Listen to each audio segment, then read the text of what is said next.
இப்போது இந்த ஆளுநர் உரை தொடர்பாக 2 கருத்துக்கள். முதலில் அந்த ஆளுநர் உரை தொடர்பாக எதிர்க்கட்சித் தலைவர் உதயநிதி ஸ்டாலின் வெளியே வந்து செய்தியாளர்களுக்கு பேட்டியளித்த போது அவர்கள் தமிழக வெற்றி கழகத்திற்கும் பாரதிய ஜனதா கட்சிக்கும் இணக்கமான உறவு இருக்கிறது, அதனால தான் இங்கு தமிழ்த்தாய் வாழ்த்து முதலில் பாடப்பட்டு அதன் பின்னர் தேசிய கீதம் முதலிலும் கடைசியிலும் பாடப்பட்டது, அதற்கு ஒரு காரணம் என்று கூறினார்கள். அதன் பின்னர் தாவேகா அரசு தரப்பில் அமைச்சர்கள் வந்து செய்தியாளர்களுக்கு பேட்டியளித்தார்கள். அப்போது அவர்கள் அளித்த பேட்டியில் அவர்கள் திமுகவில் முன்னாள் அமைச்சர்கள் மீது வழக்கு தொடராமல் இருப்பதற்கு காரணம், செந்தில் பாலாஜி உள்ளிட்டோர் மீது உரிய நடவடிக்கை எடுக்காமல் இருப்பதற்கு காரணம் பாரதிய ஜனதா கட்சியுடன் திமுக நெருக்கமாக இருக்கிறது என்று கூறியிருக்கிறார்கள். யார் யாருடன் நெருக்கமாக இருக்கிறார்கள்? திமுக பாஜகவுடன் நெருக்கமாக இருக்கிறதா அல்லது தாவேகா பாஜகவுடன் நெருக்கமாக இருக்கிறதா? ஆக்சுவலி பாத்தீங்கன்னா உண்மையிலேயே வந்து இன்னைக்கு அவங்களுடைய புட்டு வெளிப்பட்டது அப்படின்னு தான் சொல்ல முடியும். ஏன்னா எவ்வளவோ விஷயங்களை பத்தி நாங்க 5 வருஷமா இது வரைக்கும் ஒரு தடவை கூட ஆளுநர் எங்களுக்கு உரைய முழுதாக படித்தது இல்ல அப்படிங்கும் பொழுது இப்படி அவர் வந்து விசில் புரட்சிங்கிறாரு. விசில் புரட்சிங்கிறது வந்து என்ன மாதிரியான வார்த்தை? அது சட்டமன்றத்துல ஒலிக்கலாமா? எதற்காக அந்த வார்த்தை வந்து கூறப்படுகிறது? அது வந்து மொழி புரட்சியா, இல்ல இனத்துக்கான புரட்சியா, இல்லது அரசியல்துவப்படுத்தப்பட்ட ஒரு வார்த்தையா, இது ஒரு பண்பான வார்த்தையா அப்படிங்கிற ஒரு பல கேள்விகள் இருக்கு. சோ இந்த கேள்விகளுக்கெல்லாம் இதை எப்படி வந்து எந்த ஒரு தயக்கமும் இல்லாம ஆளுநர் படித்தார் அப்படின்னாவே முன்னாடியே நான் இதெல்லாம் உன்னை திட்டுவேன், இதெல்லாம் நீங்க என்ன திட்டலாம், இது நமக்குள்ள இருக்கிற ஒப்பந்தம், அப்பதான் வெளியில நம்ம வந்து காட்டிக்க முடியும் அப்படின்ற ஒரு விஷயமா தான் பார்க்கணும்.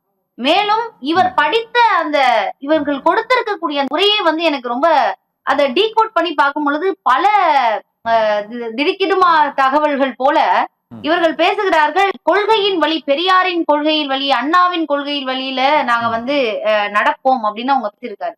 இந்த எங்களுடைய கட்சியின் நிர்வாகிகள் எல்லாம் இதுல பெரியாரின் கொள்கை வழிங்க பெயருக்கு பெரியார், தந்தை பெரியாரை மாற்றி பெயருக்கு பெரியார் அப்படிங்கிற ஒரு விஷயத்தை கொண்டு வந்துதான் இவர்கள் அந்த கொள்கை வழியில போகிறோம் அப்படிங்கிற ஒரு பேச்சாதான் பேசுறாரே தவிர அதன் வழி அவர்கள் என்றைக்குமே நடக்கல. அப்படின்னா ஒரு ஜோசியருக்கு அழைச்சிட்டு போய் அவர் வந்து அரசு பதவி வந்து ரெக்கமெண்ட் பண்ணிருக்க மாட்டார். இப்படி அவருடைய செயல்பாடுகள் எல்லாமே RSS சம்பந்தப்பட்டே இருக்கிறது.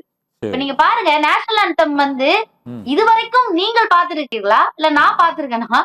முன்னாடியே நேஷனல் ஆந்தம் போட்டு இதுவரைக்கும் நான் பார்த்ததே இல்லை. அதாவது ஒரு நிகழ்வு முடியும் பொழுது நேஷனல் ஆந்தம், தொடங்கும் பொழுது நம்மளுடைய தமிழ்த்தாய் வாழ்த்துன்னு தான் நம்ம ஆரம்பிச்சு எனக்கு தெரியும். எப்படி இவர்கள் பாடுகிறார்கள்? யாரு இவங்க? வந்து ஏதோ ஒரு தேசிய கீதத்தை, தேசியம் அப்படிங்கிற ஒரு விஷயத்தை பதிவு செய்ய வேண்டும் அப்படிங்கறதை நோக்கிதான் இதை போடுகிறது. முக்கியமான ஒரு விஷயம், இவர்கள் RSS கைப்பிள்ளை என்பதற்காக இந்த கோவில்களின் சொத்து கோவில்களுக்கு மட்டுமே அப்படிங்கிறாங்க.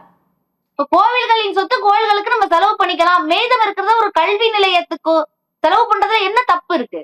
இல்ல ராஜேஸ்வரி மேடம், இந்த தேசிய கீதம் இசைக்கப்பட்டதுல முதல்ல என்ன சொன்னீங்க? முதலில் தமிழ்த்தாய் வாழ்த்து பாடப்பட வேண்டும் என்ற ஒரு பிரச்சனை எழுப்பப்பட்டது.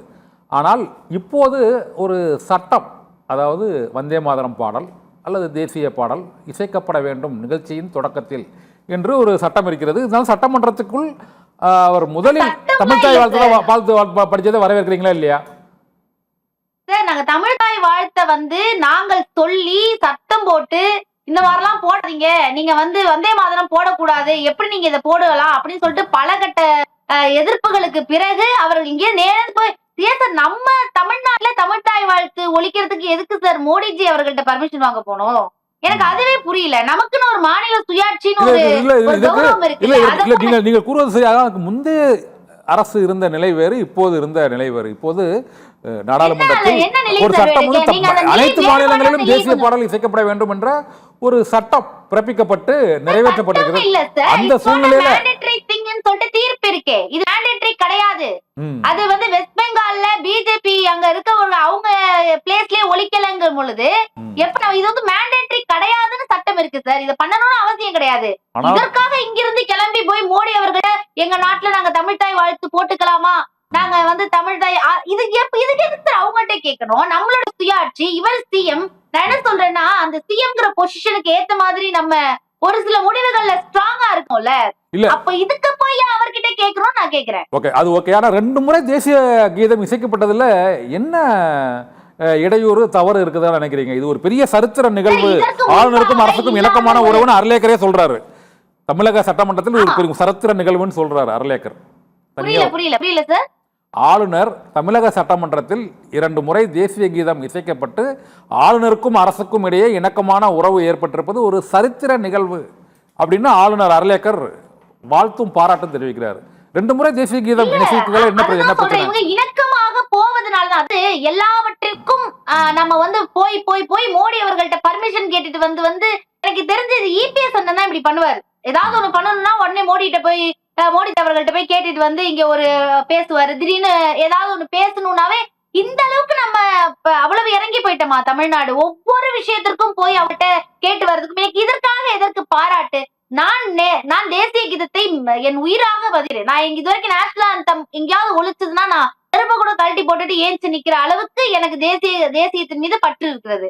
இட் டசன்ட் மீன் இங்க புரோட்டோகால் இல்லாம ஒரு விஷயம் நடக்கும் பொழுது ஏன் நடக்கிறது, ஏன் நீங்க இதை கொண்டு வரீங்க? வந்தே மாதத்துக்கு பதிலாக தேசியம் சார்ந்த எதையோ ஒன்றத்தை நீங்க திணிக்க முற்படுகிறீர்கள். சரி, ஏன் 2 தடவை பாட வேண்டியது அவசியம் என்ன? இப்ப நீங்க ஒரு தடவை பாடுறீங்க, ஓகே, ஏன் 2 தடவை பாடணும்னு ஏன் சொல்றீங்க? அதனுடைய தேவை என்னன்னு நான் கேட்கிறேன். ஒரு விஷயத்தை நீங்க பண்றீங்கன்னா அதோட தேவை என்ன? நம்ம செங்கை பத்மநாபன் சொல்ல ராஜேஸ்வரி மேடம் முதல் கட்ட கருத்து உங்க கருத்து எடுத்துக்கிறதா? செங்கை பத்மநாபன் சார்.